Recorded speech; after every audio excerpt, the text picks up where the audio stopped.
Anytime. Okay, all right. Good morning, Chief. I want to tell you we appreciate your time to sit down with us and talk about your career here at the Ross Fire Department. And I would like to start with just tell us when and where you were born. I was born in San Francisco, 1957, January, and have basically been part of the community since I was 4 years old. And you're in the town of Ross? In the town of Ross. Your whole life is here, okay? Yeah. Tell us a little bit about your family, your folks, your background, your parents' background, grandparents, and how far back you would like to go. On my mother's side, we go back about 5 generations in California. On my father's side, we go back 4. My parents, my mother, I should say, was a Nave, the Fairfax Naves. And my father spent his entire life in San Rafael. So my father was an engineer for Pacific Telephone, and my mother was an RN. And, always made time for their kids, though. Yeah. Yeah. Are they enjoying their retirement? I assume they were, Both my parents have passed in the last 3 years. Okay. So both succumbed to cancer. Yeah. Tell us about your school days. Starting when, Bill?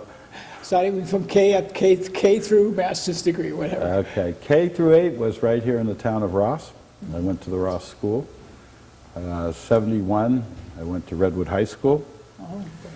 75, I went to UC Berkeley and graduated in 79 and a half. And then after a lot of years, starting in 99, I went back and got my master's in public administration from University of San Francisco. Oh. So I did go. Okay, what did you graduate from Berkeley with? I had a degree in biology and environmental studies, which really had nothing to do with what I ended up doing, but that's at the time what I did. You were kind of ahead of the curve a little bit. I was thinking about going into getting an environmental law degree, and a couple turns in the road, and I didn't do that. But you have a master's degree. I do have a master's degree. Has that served you well, you think? I think it was very good for me. The USF program was more about being a manager and knowing the law, and actually my thesis in that program was on, actually at the time this was still public safety, and is a community better served by a public safety department than a fire department? And the analysis included Santa Clara and Sunnyvale and Roanoke Park, and a lot of field work, but it showed not only in ISO ratings, but in training hours and all kinds of service delivery things that the true fire department does a better job. At one time, the town of Ross attempted a public safety program. Was that did you include that in your thesis, or? I did use town of Ross, so obviously my interest was based on that, and I was able obviously to retrieve that information real easily. Right. And that's why I went outside to the other agencies to really test my thesis and see if it was true or not. So in your opinion, for example, Roanoke Park, does the system work based on? It works, it provides the coverage, but even over the course of time, they've used a totally different approach to delivering it. They now staff their firehouses full-time. They don't count on the police officers going and getting the fire engines. And that was a result of fire after fire where outside agencies were beating them there. Yeah. So. Yeah. That's true, right? That's good. And University of San Francisco, you got your master's degree. Okay. Right. Yeah. When did you join the fire service? There's a story that when you were 17, you wanted to be a volunteer here in Ross. Tell us that story about it. Yeah, I was 17. It was about September, maybe October, and John Racco was already a volunteer here, and he lived across the street from me up on Winship Avenue, and he said, why don't you come down and be a volunteer?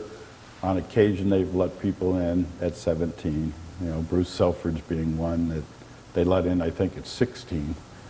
So I came down, and John had told me to ask for Tom Casson, the fire chief, and I came down, and it was pretty quiet, and nobody seemed to be around, and I went back to the shop, which is right next door to where we're sitting now, and I see these 2 feet sticking out from underneath the rig, and I said, "Chief Casson?"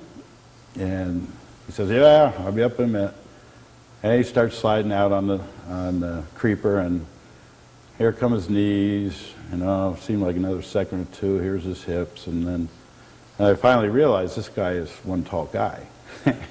And he comes out, and I told him I was interested in being a volunteer, and very gruffly he says, "You 18?"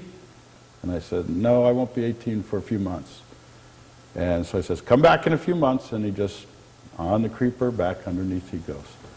So January of 1975, I came down and made a formal application, and I've been around ever since. Okay. 7 years as a volunteer and 30 years as a paid man.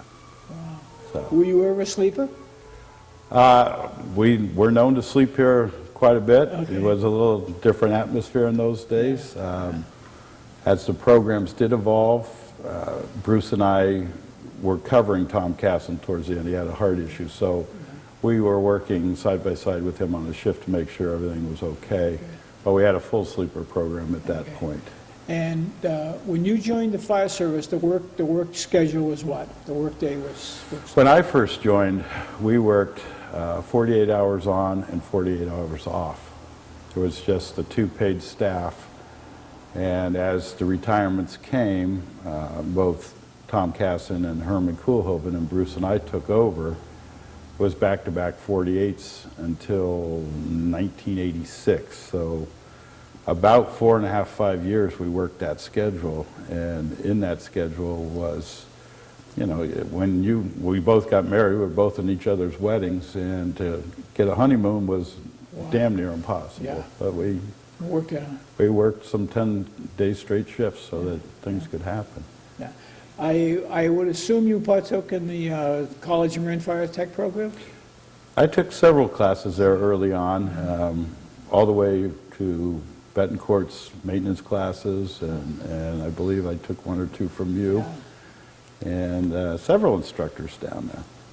When you came on board here, was the paramedic program here at the station? Paramedics started in October of '83, so it was a few years after. I started in '81, Right.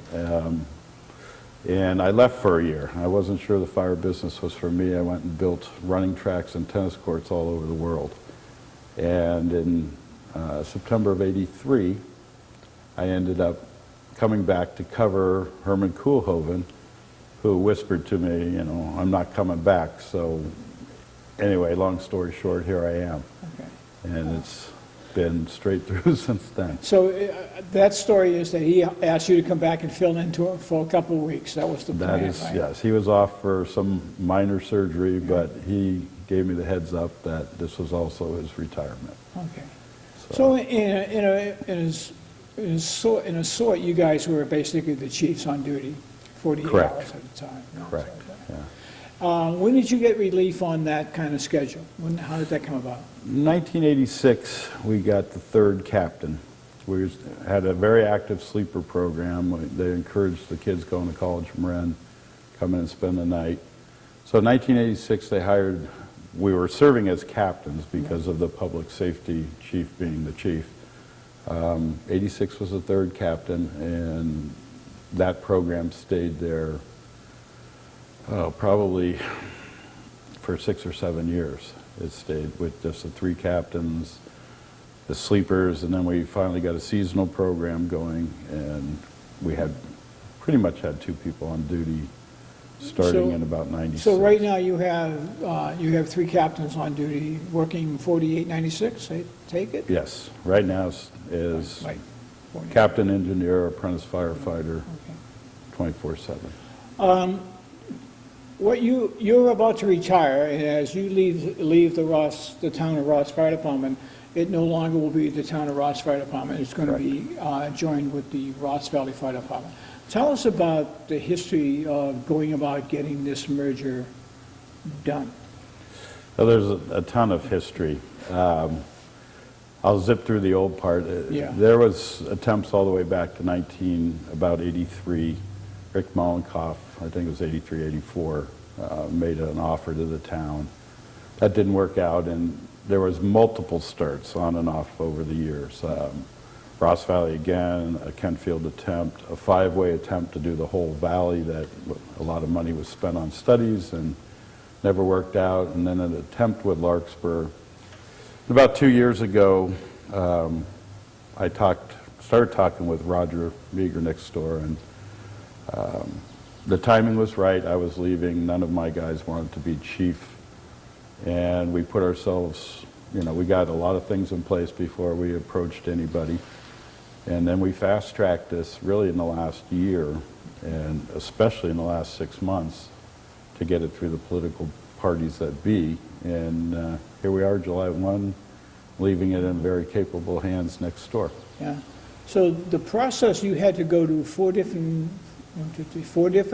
political entities to get this done? Correct, multiple times. Multiple times. Yeah.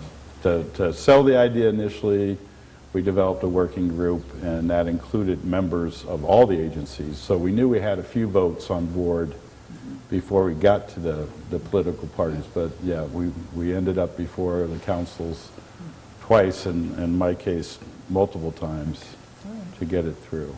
And Rescue 40 is going to remain in the town, in this facility? You're dating yourself, Bill. It's I know. Medic 18 now. Oh, is that what it is? Okay. Anyway, Yeah. yes. 18. Nothing here in the town of Ross will change. Okay. The town elected to continue to pay for the apprentice program, so that's a separate charge within the JPA. And so to the citizenry, it'll all appear the same. When did you become chief? August of 2008, I was in Butte County on the fires when I got a phone call, and they had decided they were breaking away from the public safety concept after about 25 years, a little over 25 years, and Police Chief Rice was promoted up, and so was I in August of 2008. Okay. So when you became chief, your manpower was what? My staffing was 3-0. 3. Yeah. So you I had initiated that apprentice program in 2006, and it actually morphed out of a seasonal program that we had for a couple of years prior to that. Yeah. I was able to fund it in 2006 and go forward. So were you the relief person if a captain was sick or went on vacation? No. You hired back? We hired back and everything. Okay. All right. Yeah. That's good. So when you leave in July, you'll have how many years in service? 37. 37. No, yeah, 37 started in January. Yeah. So you started as a volunteer at 18, you became a paid man at what age? 26 or so, right in there. Oh. So, yeah, 25, 26. Tell me a little bit about when you were going around the world installing, what you were installing what? Running tracks mostly worldwide. Tennis courts some places, but spent a good deal of time in Venezuela developing a running track for the supposed Pan Am Games that never was used, but we were there doing it for the government of Venezuela. And that was quite an adventure. Yeah. Went down a couple times on that track. We did a lot of stuff in Western Canada, and there was multiple trips to the Far East. Wow. The company that you're working for was located where? San Francisco. Okay. And they're a company called Malott and Peterson Grundy that And had you- developed and held the patents to a lot of the materials, so they were the only game in town. And So your connection with them was, a good friend of mine that I went to school with was one of their salesmen, and that's how I got in there. okay. And I knew after a year, yeah, the traveling was great, but was Yeah, yeah. Tell us a little bit about your family, your immediate family now. my immediate family. My wife Tammy I've been married to for 28 years. I have a daughter Amanda who's just about to turn 26, who is the communications manager and runs the dispatch center for Pro Transport Ambulance headquartered in Roanoke, or Cotati, actually, but she's in charge of 145 ambulances a day. Now, when you were a volunteer here, what other odd jobs did you have? Did you work for any other companies that we might know of? Well, there was this one guy who pestered me for a while, Dan White. Yeah. Was known to build an ambulance or two in this backyard, actually, and I delivered medical gases for him, worked across the street at the Art and Garden Center, doing odds and ends, and whatever I could find on the site. You know. It's kind of funny because both our careers parallel the same thing, because I worked for John Raggio just before the Dan White era, getting bottles over at Gilman and bringing them over here. Exactly. So we have a little bit in common. Yeah. So how was it to work for Dan White? He's a fair man? Dan was an awesome guy to work for. This out. You know, it was an eye-opening experience for me because I was a Marin County kid, and all of a sudden I'm delivering to the projects in Oakland and rest homes in the East Bay that were like nothing I'd ever seen. So it was a good experience. You know, he was fair. He didn't pay much, but he was fair. Well, yeah.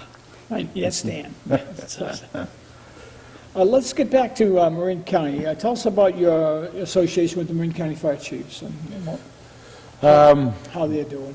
I went through the operations section, all the officers there in the mid-'90s.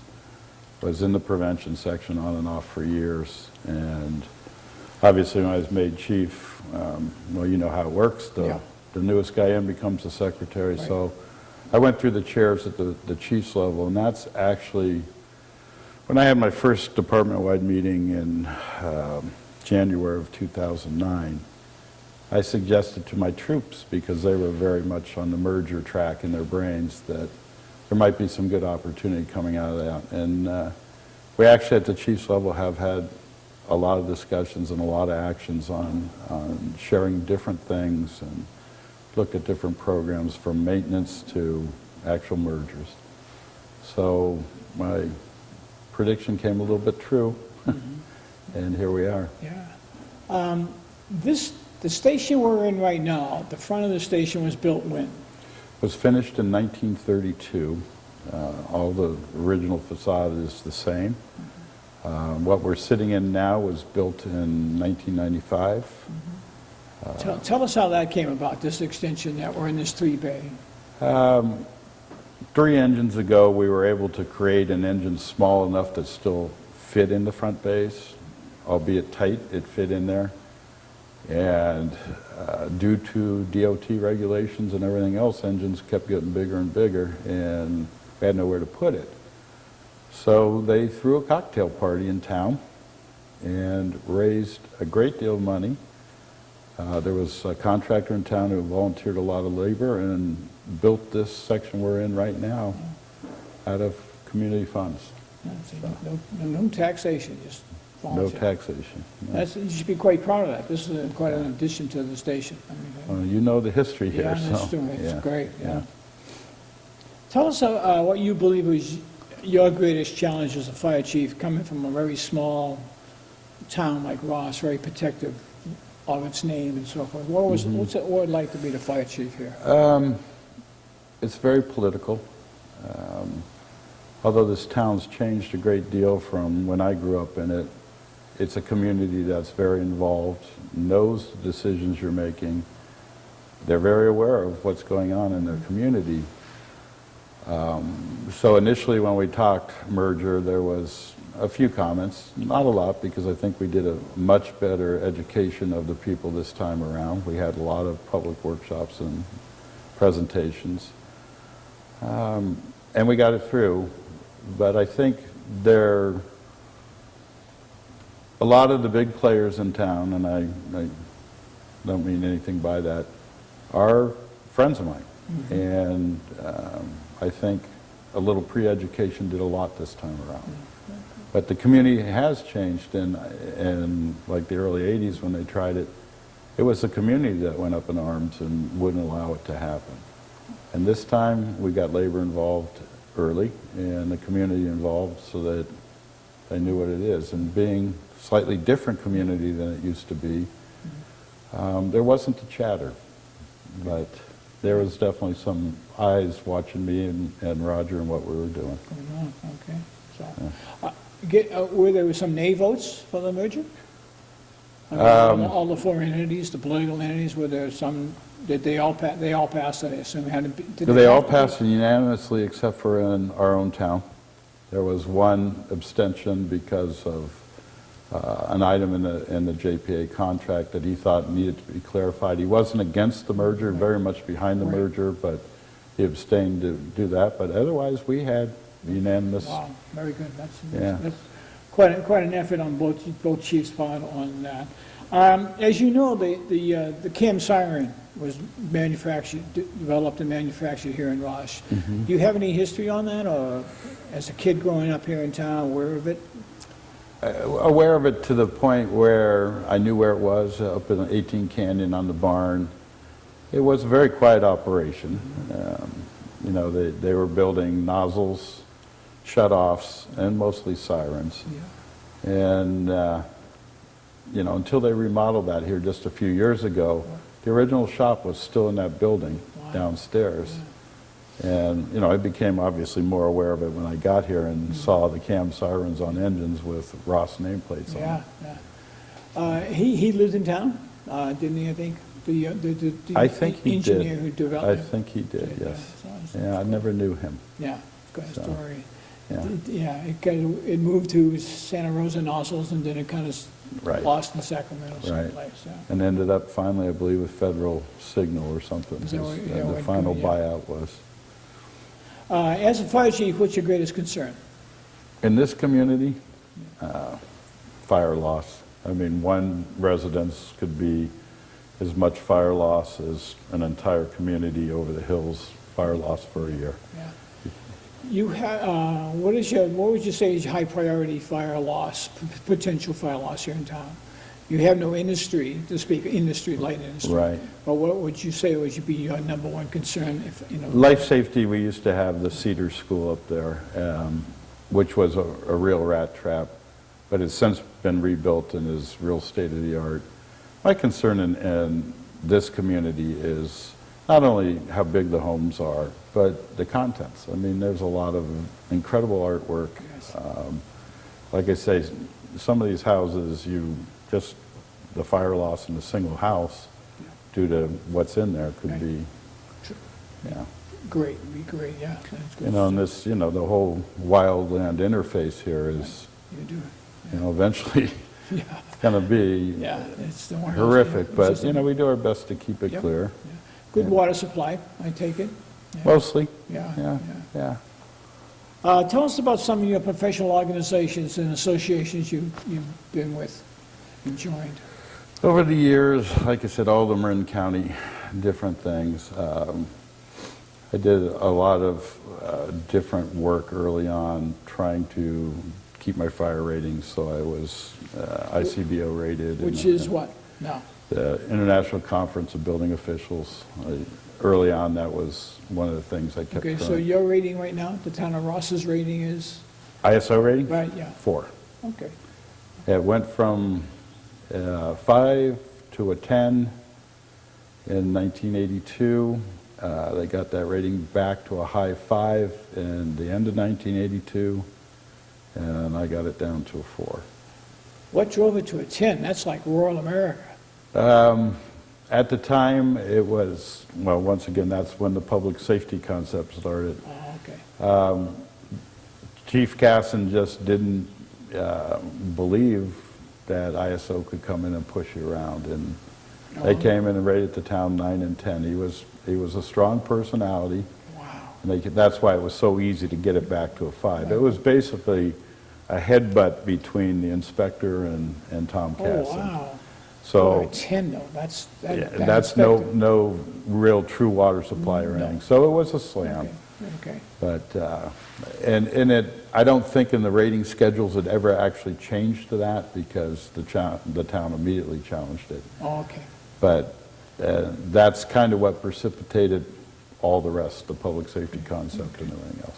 So you belong to the Chiefs, you belong to any other associations, statewide, national?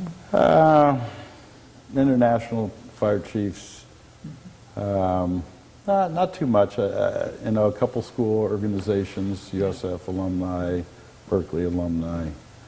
Oh, yes, that's right too, Berkeley alumni. Yeah. You see, go Cal. Yeah, I'm kind of a diehard Cal fan. Yeah, I bet you are. I have a son-in-law, so also graduate of Cal. It gets crazy after a while. Yeah. In your career, what are some of the significant changes you've observed from that day you walked in to become a volunteer to July 1st? I think the biggest is the change from how the fire service delivered its service. When I started, it was one guy got the engine there and you hoped a bunch of volunteers showed up. The communities were different. There was a lot of community spirit for those volunteers. When I first started, there were 30 or 35 volunteers. As time went on, it kind of, it just dropped off as people found their way to other things. But I also think the change in how the community sees the fire service is quite a bit different. When you had those volunteers, you had actual community members knowing exactly what was going on. I think our level of professionalism has just gone through the roof. I mean, in those days, it seemed like if there was fire in a building, there was a good chance it was going to be a fire, and a big fire. And now I think we're at a level where, hopefully room and contents is as far as it goes. And I think we deliver that service very well. In my career, mutual aid in this county, it's always been critical, but I think we couldn't deliver the service at all if there wasn't the mutual aid that the fire chiefs had built. Yeah. So you're leaving the citizens in good hands, you think, as of July 1st? Oh, yeah. I told people that kind of question the whole thing, I wouldn't have undertaken this and done this if I didn't think it was the best thing. In your career, did you have a mentor that took you under his wing? Because when you came in, it was a handshake and then I'm leaving in 2 weeks kind of thing. But did you have someone that you could fall back on when things got a little rough early in the career? I fell back a bunch on Tom Casson. I think that's where I got a little bit of my pig-headedness from on certain issues. But he was always common sense, and there was always a way to do it, and there was always another way to do it. And sometimes when you get up against whatever it might be, I'd go back, and he was living in San Benicio at the time, and I'd visit him and say, what was your experience 10 years ago? And, what do you think? Yeah. And he was a good one. There's several chiefs right now that helped me immensely. When I knew him because I was running it as a captain, but when I became a chief, it's really a different thing. So good camaraderie in the fire service. Very much so. Very much, yeah. I think in this county especially. This county, Ronnie Coleman comes here, he can't believe, he likes to come here and he likes to be part of our group because we listen to him and sometimes we actually make change. Yeah. So it's a good group. It is. It's a very unique county. I mean, I think, even starting with Woodacre, Marin County Fire Department not being CAL FIRE. That's quite a significant thing. Right. Because I remember many times they want CAL FIRE to come in here. So you can't impart wisdom to a new fire chief, but if you had the opportunity to impart to the new chief who's going to take it over, what would you tell him? First thing I'd say, know your community, know what's going on, don't be looking the wrong way because you never know where it's coming from, and then be good to your troops. Speaking of that, did you, being a small town, did you ever have a union situation where you had to deal with union people in Ross, or was it all the chief took care of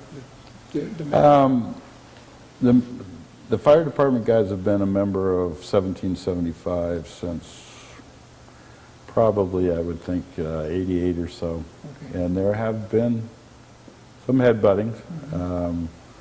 Part of the problem with having it when it was public safety department is you didn't have a fire chief's perspective. You had a police chief's perspective. And so a lot of times information wasn't given to the council that needed to get to the council. It was, you know, you're working both sides against the middle, and the middle's being controlled by the other side. So Yeah. there was times when, yeah, there was some labor issues, and once they split again and split the associations, there were still some labor issues, but they were worked through. Yeah. I would imagine during this merger, labor was, both sides were very concerned with protecting their turf. or Very first. much. I think 6 months will tell, just like the first time when Fairfax, Sleepy Hollow, and San Anselmo went together. They're coming around. There was some contention. The Ross guys were making more, had better medical benefits, and also drew a bunch of overtime because we're on a must-staff station. So we've gotten through that. It was a good. challenge, and the guys actually were made whole for 18 months if the tax measure had passed, Okay, which it didn't. okay. So that was a contract that they signed up for, and No, they're- now working within. Well, yeah, well, time will tell, I guess, right? Oh, I think it'll work. It'll work, yeah, yeah. The iron fist over there, Roger Meager, you know, it'll work. If you had the opportunity to change anything in the fire service, statewide, countywide, townwide, nation, what would it be? I think probably the whole pension issue at this point is something that, I don't know quite how you would change it, but how the public sees the fire business right now. The perception is, I think we don't do a good job as a fire agency and a fire business as a whole, selling what we do and why we get paid what we get paid. And I think that's we're doing a disservice to ourselves. Yeah, yeah, yeah, I agree. Yeah, no, the pension issue is not going to go away for a while, I don't think. No. It's going to be started soon. So what are your plans to do as of July 2nd? July 2nd, I'm going to take 6 months and decompress. This has been a wild ride for the last couple of years trying to get all this together. I've got a few irons in the fire. There's some nonprofit stuff that I'm looking at. I've been approached by a couple consultants, one to actually consult against the town on a project that's been going on since 1984. Wow. And I told them I wasn't interested in that. But there's a couple other people that have approached me, and multiple people in town have approached me with, Took good jobs? yeah. Well, good. I mean, So I'd like to work 2-3 days a week because I'm not a guy to sit on my hands. yeah. If it got more than that, I'll evaluate as I go. But Good. for 6 months, I'm going to do nothing, Bill. Any hobbies or anything like that? That you, I like to play golf. Okay. I like to boat and water ski. and your Although I hand- your just hand- sold my boat. What your kind of hand- retired guy retires and sells his boat? Your handicap is? When I'm playing a lot, probably about a 12. When right now it's probably about a 20. Oh, okay, so you get Because time to work I on got that. plenty of time and to work on it, yeah. So you got anything you would like to add, talk about that I didn't bring up or something like that for your career at the town? I just, I'd like to first thank you guys for doing this, because without this, we're going to lose a whole lot of information. And the way it's going, the chiefs are getting younger and younger, and they're not staying put. Yeah. You're getting bodies that don't know history, don't know what's been going on. And thank you guys for doing this. And as far as Yeah. chiefly things, I enjoyed every minute of this, and the challenge of putting this whole merger together was, So you truly know when they say time flies, you know what it means. like we talked about earlier, 37 years ago. I can't even believe it's 37 years, so, It's incredible. yeah. Well, we thank you for your time, Chief. You bet. We wish you and your family the best. I'll just butt in for 1 minute, Bill. Yep. I always do it. Yes? If magically you could rewind the clock, would you do it all over again? Like I tell my friends from Berkeley that I graduated with, they all became brokers, and all well-to-do, Yeah. and they used to ask me that same question. I used to tell them, it's not about the dough, Joe. It's about doing what you want to do and loving it. Now, these guys aren't loving their careers so much anymore, and I wouldn't change a thing, not one thing. All right. Thank you. Thanks so much. Lines, you have to have the straps on them, or you wouldn't have been able to get either yourself or the contractor to put in your water tank. They couldn't get the permit done without a strap on the tanks. Okay. Smoke detectors with batteries. Smoke detectors are cheap. Okay, they run anywhere from 12 to 18 bucks. For 20 some odd bucks, you can get the ones with the little carbon monoxide detectors in them, just in case you have any sort of problems with your combustion in your gas in your heaters. Okay, so that's a good thing to have. All right, and then of course all of us up here, the foundations are all bolted up here, so that's not a problem. It was so funny. I was teaching up in Blackhawk, and I had a picture of a mobile home. And so I don't know if many of you know what a mobile home is, but you've got one in your parking lot out there that they use for your construction guys. But that's not bolted to the ground. So, you know, you think about things like that, they'll just up and shift. Sheds in the backyard, you know, they'll up and shift and just walk away. Okay? Earthquake home hazard hunt, okay, just a kind of a continuation. These are a lot of loose items. I don't know if you guys can read much of that. Strap down computers. Of course, that's a big computer. You know. We used to have monitors that big. All right, and then know how to shut off your utilities, water heater, gas appliances. Even my oven has wheels on it, so you can get in behind it and clean it, you know, that type of thing. So you got to think how these things are all going to move around. Okay? All right? And then chimneys, most of us have, we don't have traditional brick chimneys. We have, you know, the stucco that goes all the way up on most of them if we have chimneys at all. But those are major hazards. Mission tile roofs. How many of you guys have mission tile roofs? Okay? Those would create all sorts of problems. Not during the earthquake, but when you're standing out by that front tree, waiting for your son to show up or somebody, you know, that mission tile comes off that roof. Okay? We do that during aftershocks. The mission tile is only held on by one nail. So, just so you know. Okay, I don't know if I'd strap my TV like that because I couldn't see the show, but they're just trying to give you that idea. All right, what else? Fasteners, anchors, so I think we're just starting to rehash the same old deal. Okay, during an earthquake, stay calm. If outside, get away from the buildings.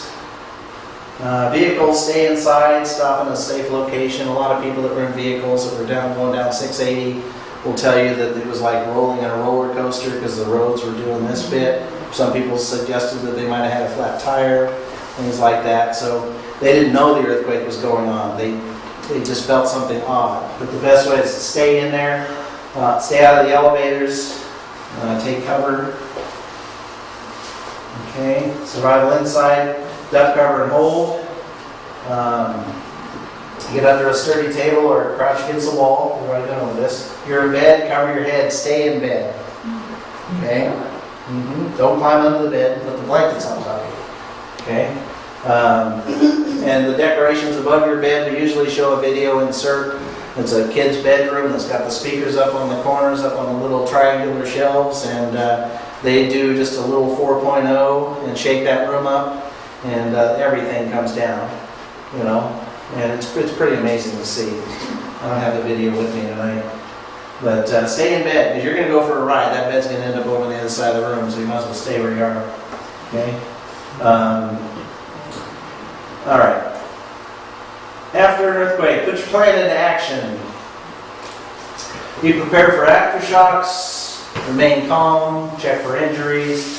Wear your shoes, good comfortable shoes, because you're going to be in them for a while. Check your gas and electric. Again, like I said, don't turn it off unless you smell it. And if you've got electrical, you'll know if you need to turn off the electricity. Okay? Once the dust settles, the other way to say is clean the mess. Alright?